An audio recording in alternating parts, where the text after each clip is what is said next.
Welcome to the Take 148 podcast, produced by 148 Films. Join us as we explore video production, creative storytelling, and the real stories behind the lens. About to get real good. Well, Emma, welcome to the studio. I'm so excited to be here. It took a little bit to get you here, right? I mean, we've talked about it for a couple weeks. Yes. And then we were like, we're going to do this on Wednesday. And then here we are on Wednesday as of the recording. Yes. And what time do we plan for? We did plan for 2:30. Mm-hmm. It's it is 5:40 right now. Mm-hmm. Yeah. Yes. Such is production life. Such as production life. So hey, it's okay. We got it going here. We're here. All right. So the way we like to launch this podcast is we're going to do some pre-production on Emma, just like we do pre-production on any project. Okay. It's okay. It's okay. All This is low pressure questions. These are fun. Okay. But rapid fire, here we go. First question, dream travel destination for Emma. Can I name a place I've been before? Sure. I would love to go to South Africa again. Okay. I love it there, have friends and family there, and I would love to go back. The last time I went, I was, I think, in elementary school, and I do remember it a lot, but I would love to be able to relive a lot of those experiences as an adult now. What do you remember most about South Africa? Our friends live there on a farm, and so I remember waking up and just seeing a stampede of like giraffes, zebras, just like animals that you're not going to see in your everyday life in the United States of America. Sure. So that was a really cool experience. We went to Cape Town at one point, and we did this thing. It wasn't a thing at the time. There was only one company doing it, and we swam with the seals. That was like a thing you could do. Really? But the company we did it with was just starting out at the time, and they didn't even have like wetsuits for children. And so we were just in these wetsuits that were like 5 sizes too big for us, and got to swim with seals, which was so cool. And how old were you? In elementary school. Okay. I went twice when I was younger. My dad travels for a living, and so that is where we would just tag along with him on business trips to the coolest places ever. What a great childhood bonus. Yeah, it was awesome. No, it'd be so cool. I'm like leaving school early, and they're like, "Where are you going? To the doctor?" And I'm like, France. I have a flight to catch. I have a flight to catch. I'm going to Japan. Like, it's so annoying. That's great though. Like, Yeah. how many kids get to experience that in elementary school that Not young? many. Yeah, it was really cool. I've traveled a lot less as I've grown older because, I don't know, I don't think it's like as acceptable for me to just like tag along on my dad's business trips now. But That's fair. yeah, I would love to go back. It's cool having so many family and friends all across the world that are always there to welcome me with open arms. Sure. And wetsuits fit now. Yes, the wetsuits do fit now. Yeah. And the company, it's a funny thing. The company, my whole point with that was they've grown so much now too, and they've made a whole business out of swimming with the seals. So they do have wetsuits for children now. There you go. We just weren't, we weren't so lucky to experience that. I've never considered swimming with seals. Like dolphins, I get it. Yeah. I don't know what else you'd swim with, but seals. My brother was obsessed with seals as a kid. Like he loved seals. And so that was a really cool thing. But I'm pretty sure they're kind of scary. Like I'm pretty sure seals can eat you. Maybe not eat you entirely. Well, maybe they can take a chomp out of you. Maybe as a little kid, that's certainly the fear. For sure. Maybe that's more like sea lions. I don't know. Well, there you go. They're cute, Someone though. will correct us. Someone will correct us. South Africa. If you know anything, I'm sorry, I'm not supposed to be talking to you. If you know anything about seals and whether or not they're dangerous, let us know. Let us know in the comments below. There we go. Yeah. There we go. Engagement. All right. You're on a road trip in the great continental United States. Got to stop at the gas station. Favorite road trip snack and drink? I used to get bugles every time I went somewhere as a kid. That's like a crazy answer. No. I loved bugles. I loved, what are they called? Combos? Mm-hmm. Combos. The cheddar cheese combos. So good. That pretzel outer and the Yeah, there's the cheese-filled. pretzel one. There's the little cracker one. I can't remember That's which true. one. I don't know. There's pizza. Yeah. There's Pizza. There's all sorts of them. Oh, yeah. Love that. I love voodoo chips are really good. What? Voodoo chips. Zapp's voodoo chips. Mm-hmm. Yeah. There's this really funny, I'm sorry, I'm getting off track, but this is a really funny story. There was this TikTok and it was this mom that made this video and she's like, my daughter's entire life, not my daughter's entire life, her daughter like randomly started asking her mom one day, she's like, I want people chips. And the mom's like, what are people chips? And she's like, I love people chips. People chips are so good. I tried people chips and I want people chips. And the mom is like going to every grocery store ever throughout this girl's childhood being like, what people chips are she talking about? Finally, it turns out this girl, like, this is after like 10 years of this girl asking for people chips. She's like a teenager now and she calls her mom and she's like, Mom, I found the people chips. They're just Zapp's voodoo chips. And they're like a flavor from like New Orleans or something. And so they have little voodoo dolls like all over. Oh, on the packaging. On packaging.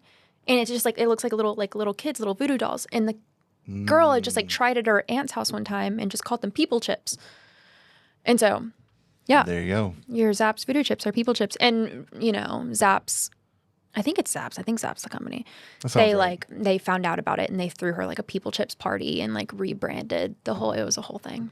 Nice. People chips. There you go. Happy marketing accident. Oh, yes. You asked me about drink, though. Drink, yeah. I started talking about people chips. Yes, drink. We got bugles, we got combos, we got people chips. You say 30 minutes. Let's see. The new longest episode we are about to record. I'm telling you, you told me to do a podcast. I can't stop talking ever. I don't know. I'm not a big drink. I don't like soda.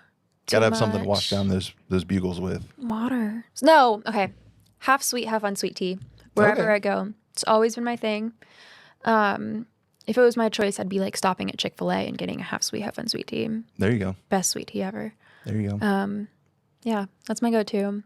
I'm always embarrassed. I order it at every restaurant I go. And it's such an embarrassing thing to be at a table and people are like, I'll have a water. I'll have a Diet Coke. And I'm like, can I have a half sweet, half unsweet tea? Can I have a half and half? I don't know. There's something embarrassing, but it's a thing. Yeah, it's more common than you think. Yeah. Yeah. Someone else will tell us in the comments just how common that is. All right. If you like. Yeah, right. After the follow-up to the Seals comment. All right. What's one movie you could watch over and over again and it never gets old? Pixels 2015 featuring Adam Sandler. I have some homework to do. Pixels 2015. I want to grab my phone. Can I grab my phone? Can Sure. I like run? Hold on. I have something to say about this. Pixels 2015. Pixels 2015 starring Adam Sandler and Kevin James as the President of the United States of America. When did that come out in 2015? It came out in 2015. Let me tell you. Okay. Let me tell you my story about Pixels. Okay. When I watched Pixels as a kid, I thought As a kid. it in was 2015. no, I'm sorry. Thanks, Emma.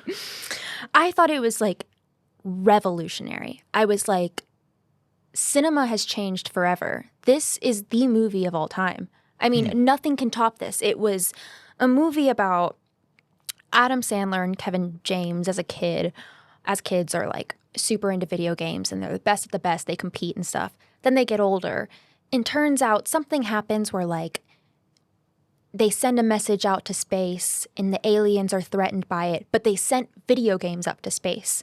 And the aliens like use those video games and like copy them and make huge real life versions of them and like try to take over the world.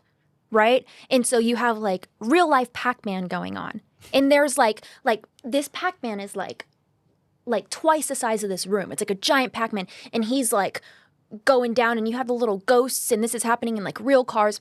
Whole thing happens is Kevin James turns out to be the president of the United States. Adam Sandler works at like one of those, I don't know, what's it called? Best Buy, something like a Best Buy. Yeah. And they end up like becoming friends again. And because they're the best at video games ever, they like go and defeat these aliens and the whole, you know, whatever, mystery is solved. That's wild. Okay. Right. And so I thought this was just the CGI. I was like, whoa, my God, this is so good. And I remember I ended up going on Rotten Tomatoes. It has an 18% rating on Rotten Tomatoes. This movie is like apparently objectively bad. Like, this movie is so bad. I think I went on like Letterboxd at one point and it has like maybe 1.5 stars, like out of 5. Like, people hate Pixels. But you loved it. I love Pixels. Pixels is so good. I mean, I remember watching it as a kid and being so obsessed with it. And I was like, maybe it's one of those movies that you watch as a kid and you just think it's really good. And then you grow up and you watch it again. It's not good. I watched it again this year. It's just as good. That movie is so good. That movie is so good. I love that movie. I could watch it a million times over again. Pixels 2015. And yeah, I am responsible for all 18% of the rating for that on Rotten Tomatoes. It's great. I love it. Oh, Pixels 2015. Okay. Yeah. I will go check it out. You should. Sometimes Letterboxd, they do like red carpets. Like they ask celebrities what their top 4 or 5, top 4, I think, movies are. And celebrities always get these like really niche like movies, like random international movies that like no one's ever seen. And like I don't know. Mine is Pixels 2015. I don't have another 3. It's just Pixels. That is the greatest movie of all time. I love it. All right, last question. Cool. If you could have lunch with anyone, living or dead, past, present, who would it be? What would the conversation be about? Kermit the Frog. No way. Yeah, love that guy. That's the first time I've had an answer that's not a human being. Yeah, gotta love Kermit. If not Kermit, at least maybe Jim Henson. Yeah, Jim Henson too. Great guy. Yeah, He can come along. Totally. With, he can. Yeah, with Kermit. Yeah. They So can I be guess buddy pals. this is the time we should give a little nod to the Muppets Lego figures on the table here. Yes. This is the first time Legos have made it onto the podcast. Although, which is crazy. On the other side of the walls of the studio are thousands of bricks. There are. But people wouldn't know that. People wouldn't because no one ever brings them. But I will. And the thing is I'm not really a Lego person. I know it's like sacrilegious to say in here. But you are I'm a Muppets person. I love the Muppets. Okay. I shamelessly love the Muppets. But the Muppets movie didn't make it into your favorite movie you could watch and never gets old. Is that like a close second? Is it like an honorable mention right underneath Pixels? That might be right up there. Gosh. Are we going to have to rewind this thing? No, we got to go back. It's the Muppets movie. Gosh. Okay. What's his face that's in it? God, I can't remember. Such a good movie. Oh my gosh. They're iconic, what a great right? movie. The Muppets are iconic. Am I a man? Or am I a Muppet? Ugh, what a banger. So Go-to hero. why the Muppets? Like where does the Muppet story start? I don't know. I just really like the Muppets. Okay. I don't think there's like... There wasn't like a lunchbox you got in elementary school? No, see, I don't think there's like Saturday a... morning where it came on TV and you were just hooked? No, I don't think there's a really big backstory. I just love the Muppets. Okay. Wholesome, I mean, the Muppets... American... Yeah. Well, not really cartoon. Puppets. Muppets puppets. I love puppets. Puppets are cool. Well, I think I love puppets. I think that's the thing. But no, the first shoot I ever did with 148, Skip took me to Bricks and Minifigs and asked me, what type of Legos I liked. And I'm looking at them, I'm like, I just don't really like Legos, Like, I don't think I care. I mean, not that I don't care. Legos are cool. Sure. Legos are cool. but nothing was calling to me. And then I saw Miss Piggy. I did. Mm-hmm. I was like, oh. Everything changed. Everything changed for me. So you're working on your Lego Muppets collection. I am working on my Legos Muppets collection. Okay. And I have a story about that I can tell. I don't want to waste your time, but it's a pretty good story. So yeah, he gives me this Miss Piggy Lego. Showing the cameras, guys. It's a great Lego. I love Miss Piggy. What a diva. But I remember when I'd gone in there one time, I saw a Waldorf Lego. Statler and Waldorf, my favorite Muppets. Okay. They're like the grumpy old men that sit over there in the theater and just heckle everybody and hate on. Oh my gosh. And they're the best. They're so funny. I love them. They're such haters. Gotta love Statler and Waldorf. That's going to be me when I'm old. I'm going to be them. But I love them. They're my favorite Muppets. And so I was like, okay, I'm going to get that Muppet. The next time I go into Bricks and Minifigs, I got to get the Waldorf Muppet. And so I have this $25 gift card to Bricks and Minifigs that Skip gave me, and I waddle on over to Bricks and Minifigs. I'm so excited to get my Waldorf Lego, and it's gone. It's not there. Was this like the next day, or this wasn't the next day? I am bad at time management, and so this a little bit went by, right? Okay. But I'm like, She thought there's no chance. what? There's no chance someone's gonna buy a Waldorf Muppet Lego. Like, who's gonna buy? Mm-hmm. I didn't know people. I don't know. I don't understand what the. I don't. Yeah, whatever. And so yeah, I can't imagine that anybody's gonna buy it. I walk in there, it's gone, and I'm like, what? I'm so upset. I'm like, I was waiting. That was my Lego. That was my Muppet.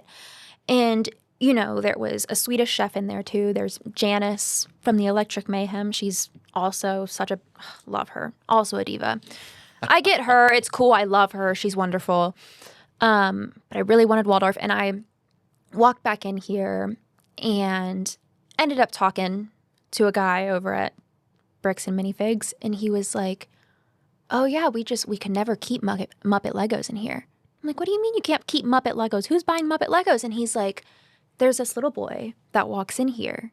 I think it's once a week. He walks in here once a week, and he buys all of our Muppet Legos. He loves the Muppets, and he loves Legos, and so he buys all of our Muppet Legos. You have so competition. now I'm in a feud with a little boy that I've never met in my entire life for Muppet Legos. He took my Waldorf. And I know he's out there, and I'm going to find out what day of the week he comes in to get the Muppet Legos, and I'm going to come in the day before, and I'm going to buy all the Muppet Legos. He could be listening, and so now there's going to be this strategy to outsmart the Muppet Lego competition. And here in the I'm corner willing. of the shopping center. I'm willing to do this. I'm Game willing. on. Game on. Game on. I need to stop looking at the camera. So I love it. Yes, I will. will. I will. Yeah. I bought a Kermit shirt the other day. I saw right. I saw a Kermit the Frog shirt, and it just said, like, it has Kermit, and he's like this. He's so awesome. And the bottom of it just says nanny, like NANNIE. Mm-hmm. Who's nanny? I don't know.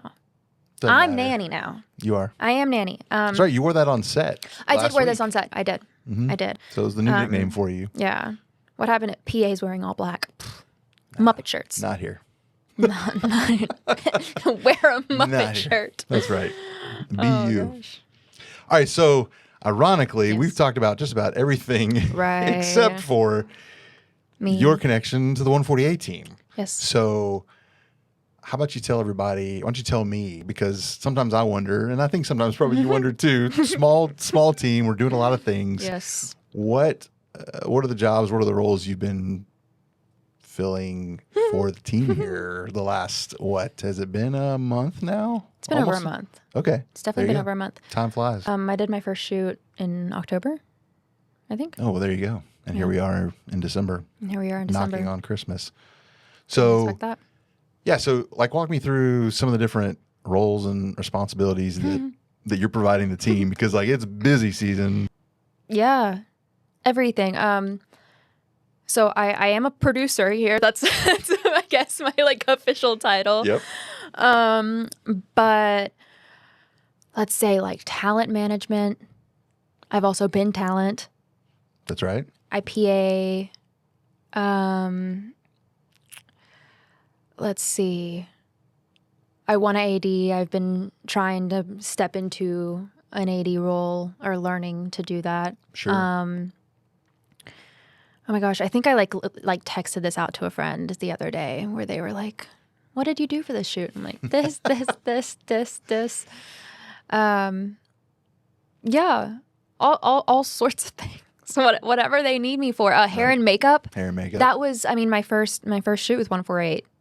Yeah, just Lots of variety. I kind of just fill in whatever role y'all need me for. All right. So now that we've established that, we're going to come back to it. But take me back to little Emma and like your earliest memories of like where your creative influences started. Because you have a background in theater, right? Like, do you consider theater like your strongest creative influence on you growing up? Were there other artistic like outlets that that you had as a kid? Yeah, I was a singer. Like that was my thing. I remember I recently saw one of those like, what do I want to be when I'm older? Things that I made as a kid. And mine was like a pop star. I want to be a pop star. Like, Okay. Not a YouTuber. Not a YouTuber. No, I'm a pop star. I've always loved music. My dad was a musician growing up, and he played drums, and he was like a prodigy. Like, he was a drum prodigy as a kid, and he was in all these jazz bands. Like, I loved music. I grew up on it. And yeah, I adored singing. I mean, that's what I figured I was going to do for the rest of my life, was I was going to be a singer, and that was that. But I also just grew up with musical theater, and I loved it. Annie was like my favorite movie as a kid, as it is many little girls' favorite movie. But so I loved that. I ended up, I guess, and then I started dancing when I was, or started dancing like more seriously, I guess, when I was like 11 or 12. And then, I guess all that, merging together, I'm like, well, I like dancing, I like singing, I like whatever. And you're just, you're going to do musical theater. I loved it. That checks all those boxes. Checks all those boxes. I loved being on stage and performing. I love performing. So in high school, I started doing musical theater and just, fell in love with it. And did that for quite a few years, up until, I guess, I did a couple shows in college, not for my college, but like community theater, and loved it. And then I guess I kind of decided the one thing that was so hard about theater for me was that you would spend so much time on these shows. Like you'd spend these few months, and you would just put all of your time commitment that you had, or put all this time commitment into the show, and meet, your new best friends and this whole thing, and you have this whole thing, and then you do it, and then it's over and it's done. Like, you don't have, not that you don't have any evidence of what you've done, but like, you just performed, and then, you don't get to see it again. And that was just so devastating for me. Like, I hated, when it was over, and it's like losing someone really close to you. Yeah, it's like, final, it's very final. Curtain call. It's like, you're not going to do you're never going to get to do the show again. You're never going to get to sing those songs again with those same people on the same stage. And that was always like very difficult for me. And it's so worth it. I mean, I love theater. I adore it. It's like my first love, I feel. But yeah, that was hard. And I felt that sometimes the notes I would get when I was doing a show would be like, you're not like dramatic enough on this scene, or like maybe you're showing this emotion that, I don't know. And eventually I just got to this point where I'm like, I'm really interested in trying like film acting, because that's something I love about theater. It's like a more toned down version of what you're doing in theater. You don't have to be over the top. Like, you almost want to downplay your emotions sometimes.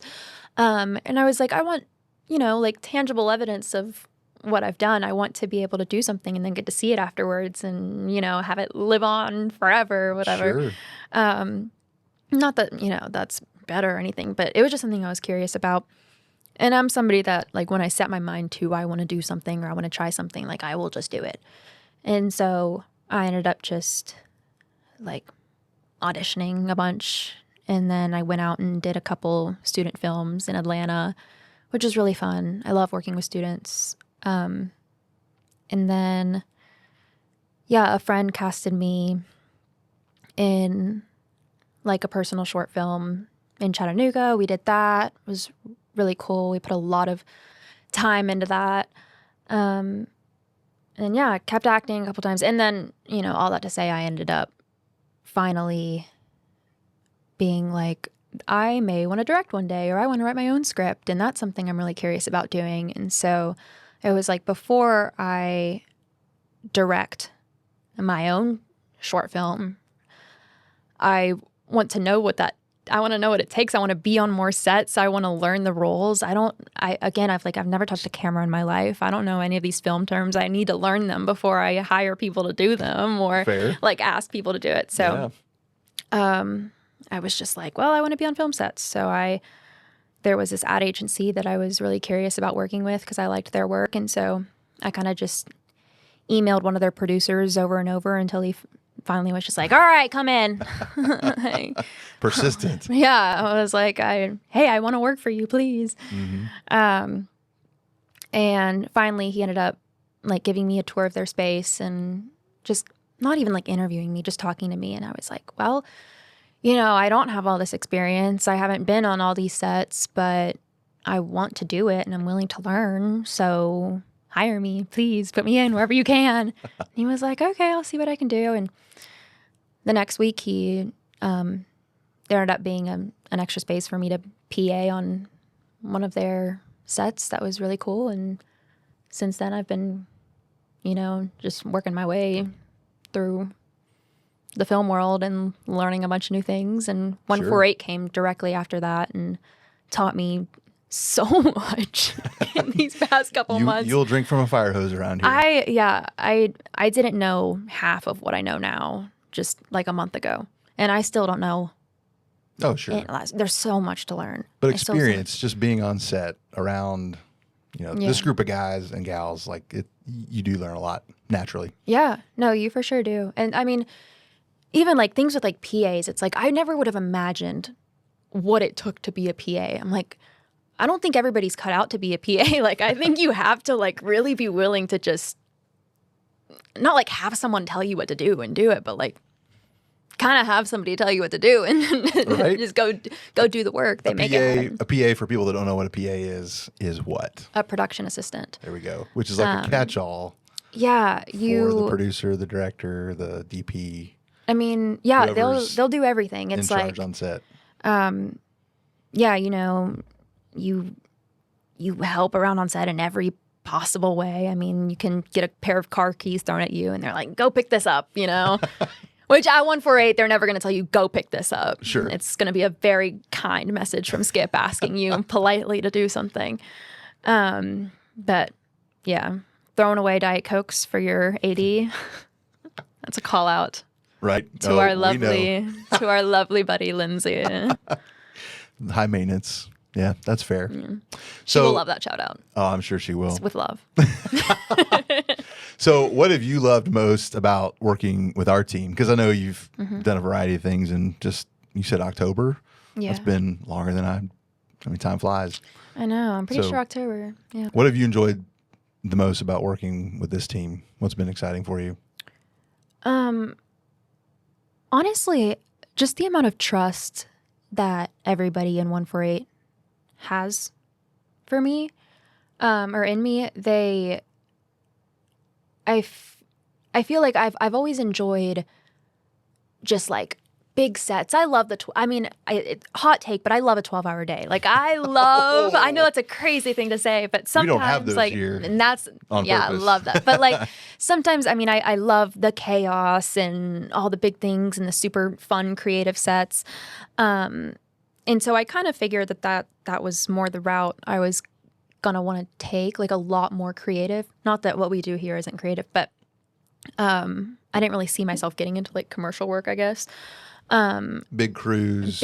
I love a big crew, like all of that stuff. I love it. But surprisingly, I feel like when I came to 148, it was a pretty small team. It was just, from what I remember, like probably you, Malachi, Joseph, Idris, Skip. I mean, that's kind of like that's the full-time people here. Yep, that's it. And then, of course, Lindsay was there, I guess at the time, like Glenn and David George. But it was a I don't know, a way smaller team than what I've worked with before. I felt like the shoot I did before, it was like 40 people, probably more than 40 people on the team. Can't even imagine, probably like whatever. But I remember I didn't meet Skip the first day. I met him the second day because I think he was only on set the second day. And one of my first like real interactions with him was him just kind of pulling me to the side and being like, well, what do you want to do? What are you curious about? And I'm like, what? You care? Like, what? And he's asking and he hears what I have to say and he's like, okay, cool. Let me help you get there. And then I remember him just pulling me to the side and being like, all right, what's his name? What does he do? And I'm like, pop quiz. I don't know. I'm like, that's Malachi. He's like the second AC, I think. And he's like, all right, what's the second AC? And I'm like, he pulls focus. Like, I don't know. And like at the time, like I really didn't know much. And it's like in the moment, it can maybe be really intimidating. But that's Skip just kind of being like, I want you to learn. And if you want to learn, like, you're going to learn. Like, I'm there to help you get there. And it's so cool. I know that's like a super long answer, but I think just being around a team of people who have so much more experience than I do and know so many more things and are still always willing to teach me, and know that sometimes when I walk up to them and I'm like, hey, Joseph, can I help you with something? And he's like, yeah, you can help me set up, you can help me set up the 600. And I'm like, I don't know how to do that, but if you do it once for me and you teach me, I'll do it the next time. And knowing that, like, when I ask him to help me with something, it's probably going to be, or when I ask him if he needs help with something, it's going to be him helping me help him, which is a little bit of a burden and like maybe makes the whole experience longer. And they've like never complained about that ever. And that's so cool. I'm like, there's a lot of sets where you work on that and they're just going to be like, get out of the way, Yeah, territorial, we are not. No. No. Community is big here. So the idea that somebody like you wants to come in and learn, everybody's got something to give. Everybody's got something to impart, like wisdom-wise on someone else. We can learn things from you.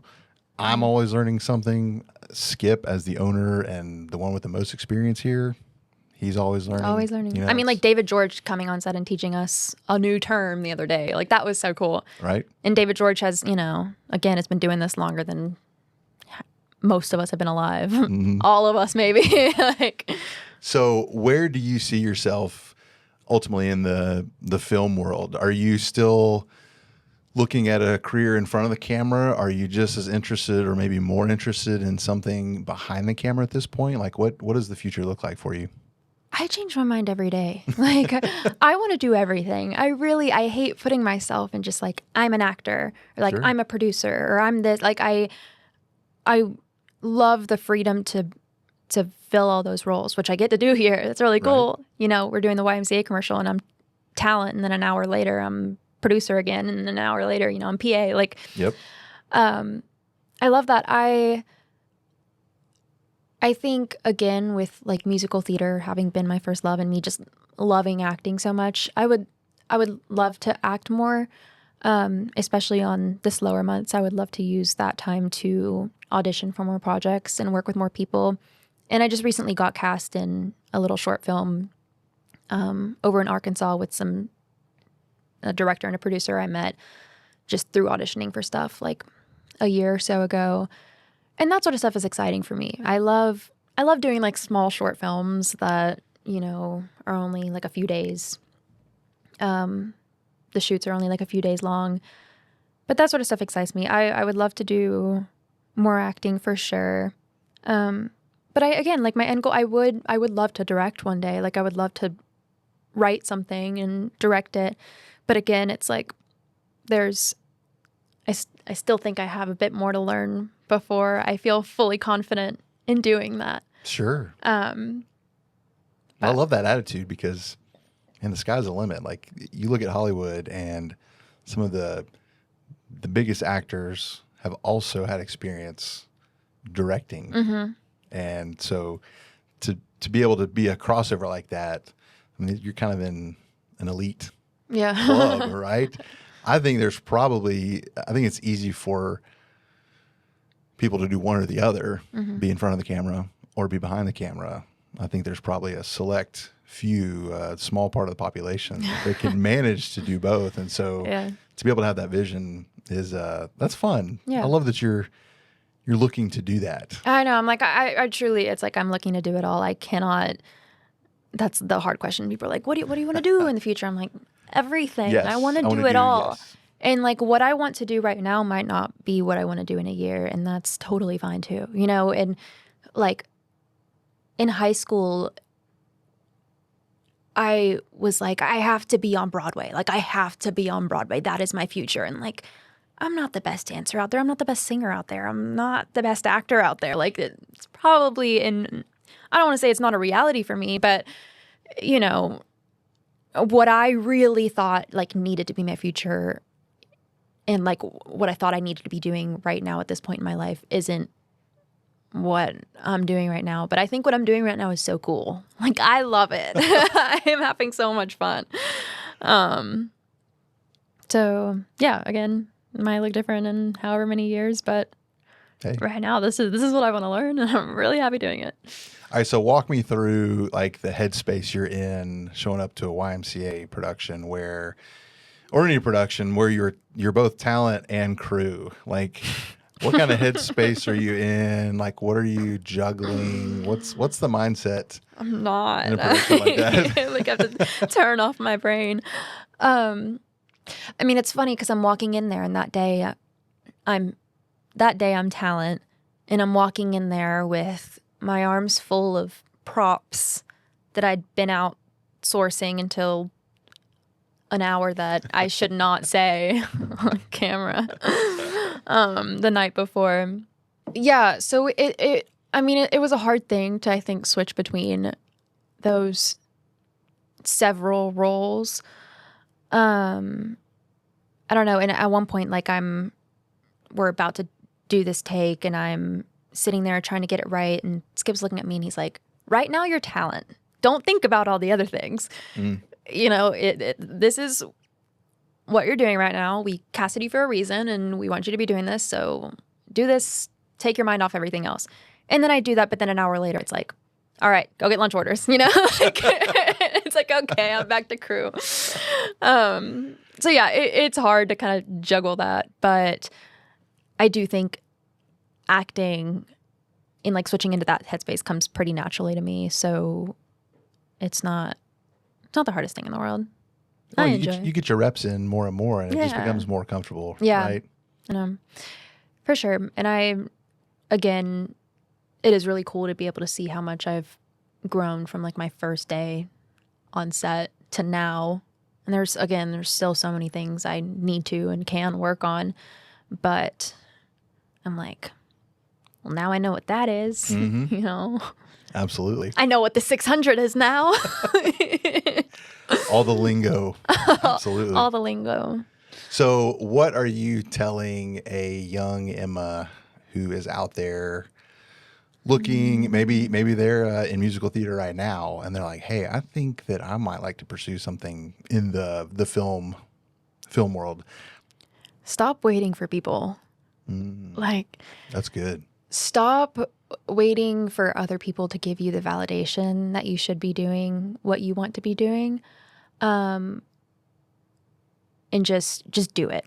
And I think that's something I've been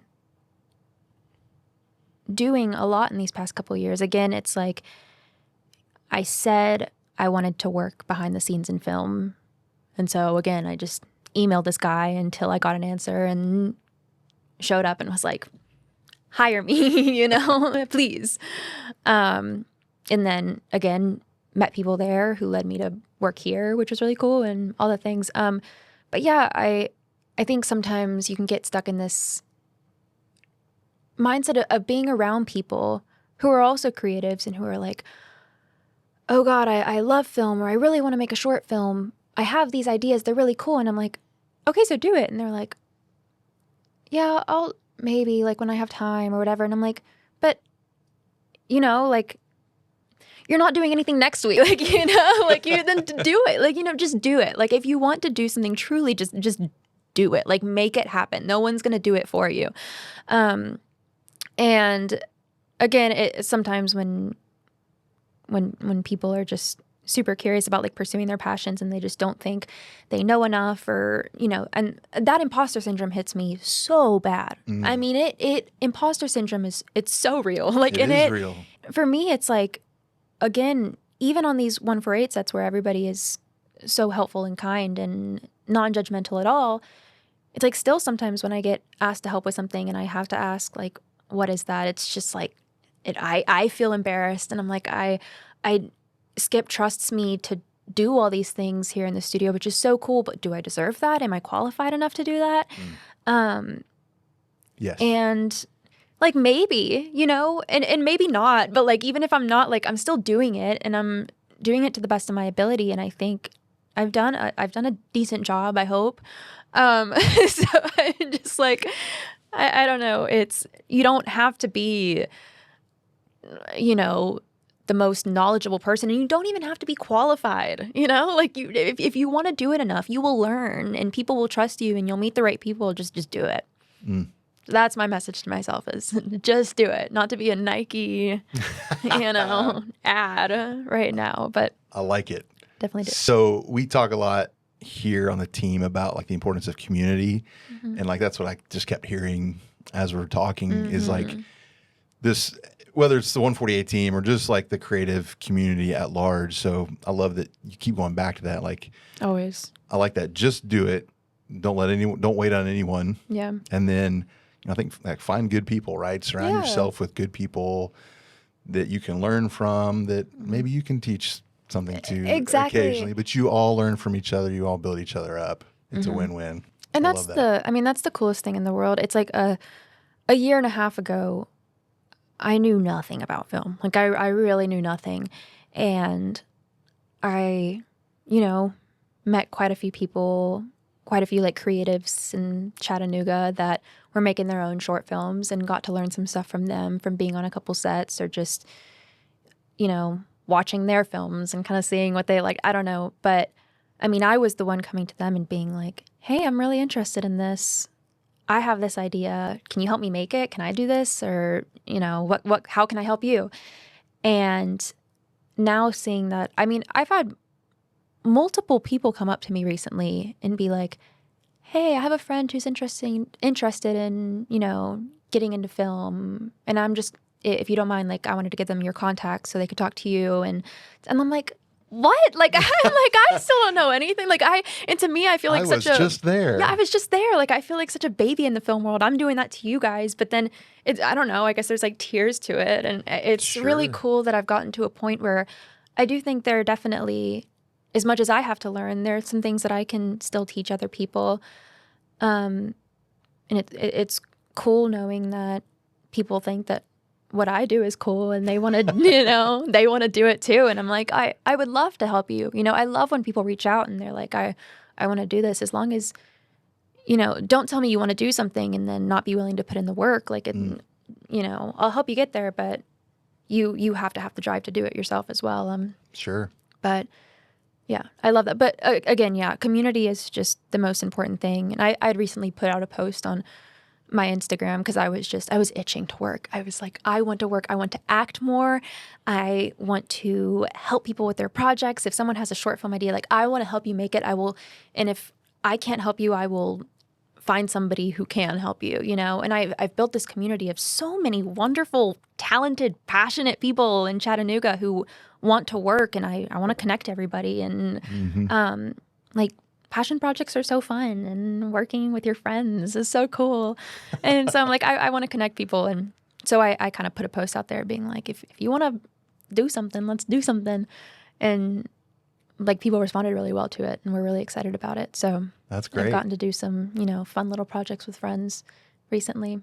But I love building community. My last full-time job was in community building, and it was like my favorite thing in the world. And so I adore it. I love it. There you go. Yeah. So that segues perfectly into the outro. How can people connect with you? Where can people find you? I'm on Instagram. My handle is Emma Sofia Griffin. It's my full name, but Emma Sofia with an F. I spell. Okay, not a PH. Not a PH. I can't. Don't spell my name with a PH. It's my biggest pet peeve. Emma, Sofia, Griffin. On Instagram. Or griffinemmasofia@gmail.com. Oh, man. Throwing out the email. Email me. I don't know. Let's go. Again, it's like literally, I mean, if you're interested in film or you want to act or you want to do whatever, like, reach out to me. Let's go. I love that. I'd love to talk to you. I want to meet all the people. I'll get coffee or tea with you. Perfect. Yeah. Well, Emma, thanks for sitting down with me. Of course. It's been a little while in the making. First appearance of Legos on set. Yes. But it's been fun. I got to learn some new things. Hopefully. I yapped a lot. This is going to be hard to edit. We don't edit these. It's just cut out the door. All of it. All of it. For the people. Great. Emma, thanks for joining me. I will see you probably on set tomorrow, if not Tomorrow, soon probably. enough. Or the day after. I'll be around. Love it. Thanks, Emma. Thanks.